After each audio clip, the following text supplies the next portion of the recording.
Good evening, viewers. Welcome to tonight's regional news. We begin with news from Haiti. One of Haiti's most powerful gang leaders warned this week he was launching a revolution against the country's business and political elites, signaling a likely further escalation of violence in the impoverished Caribbean nation.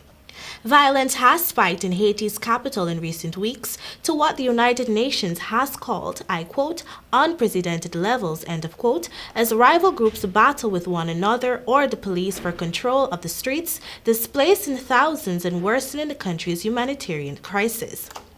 The presidential and legislative elections slated for later this year could be a factor for the recent uptick in violence committed by gangs often linked to local politicians, they said. Haiti's police are not equipped to deal with gang members who have acquired more sophisticated weapons, partly financed with kidnappings for ransom.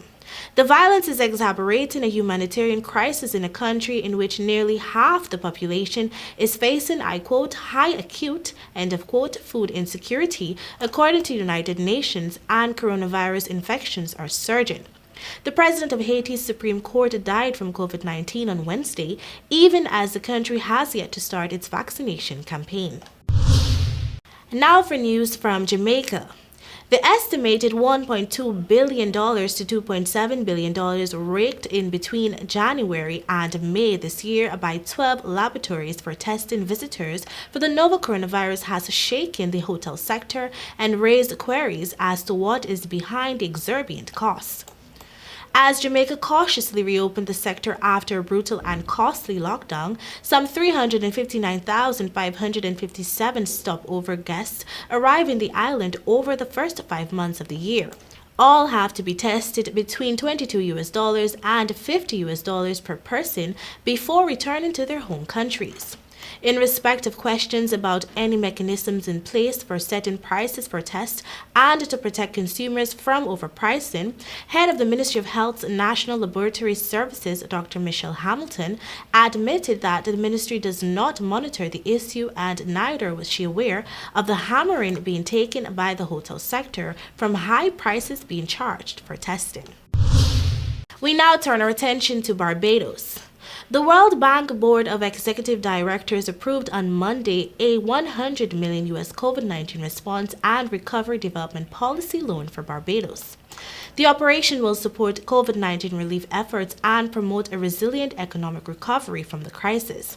The pandemic has had severe socioeconomic impacts in Barbados due to the heavy dependence on tourism, which accounts for about 40% of jobs, more than half of which belong to women.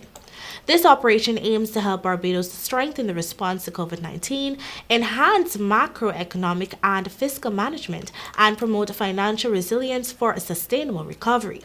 The financing has a final maturity of 19 years, including a grace period of 5 years, and is part of a coordinated assistance effort by international financial institutions during the pandemic.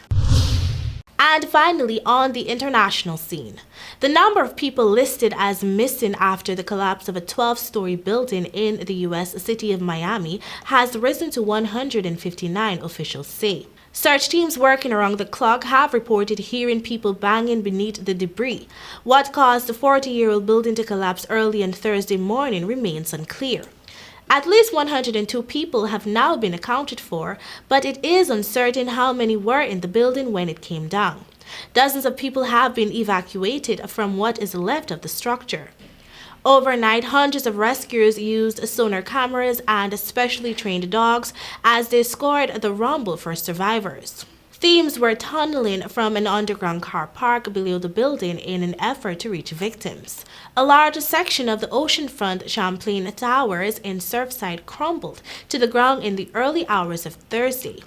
Eyewitnesses described hearing what sounded like thunder before seeing a huge cloud of dust in the aftermath of the collapse.